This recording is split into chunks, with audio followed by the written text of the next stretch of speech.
If you're like me, maybe you're just not feeling it this year, Holy Week that is. There's a lot of heavy.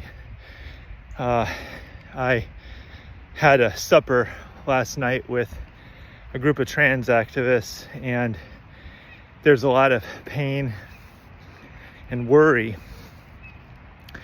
And I think of the prophets who said repeatedly that God despises our fancy festivals and liturgies if we haven't paid attention to the weightier matters of justice and mercy. And I feel like we're living in a world right now in a culture that isn't paying attention to those weightier matters. So I hope I could be excused for kind of being distracted and not necessarily very into the very things I'm supposed to lead this next week, the liturgies of Holy Week. But I'm reminded that when Jesus went to Jerusalem and set his face to Jerusalem, he didn't do it in the sense of like that the whole purpose was to do the liturgies. He set his face to Jerusalem to kind of fulfill the mission that he had to be faithful to humans in spite of the powers and principalities' willingness to ultimately, we know, execute him.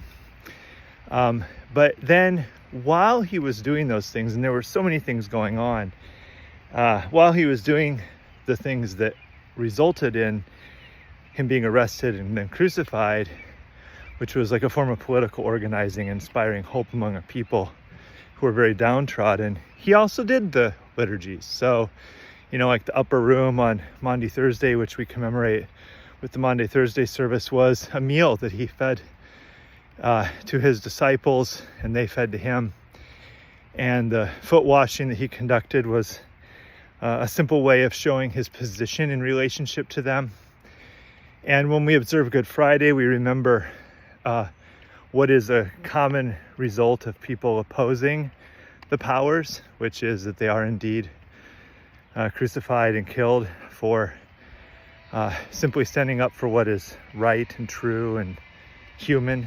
And then you get to all the other aspects of Holy Week, and there's a way in which walking through that time, even though it's not the central thing, is still a really great way to connect with the Jesus that we all follow, who has helped us to understand in a deeper way what it means to work for justice and mercy. I don't know if that helps you want to go to church. I know that for me it's still kind of like a struggle, but at least it gives a little bit of perspective on why we might spend next week in that way.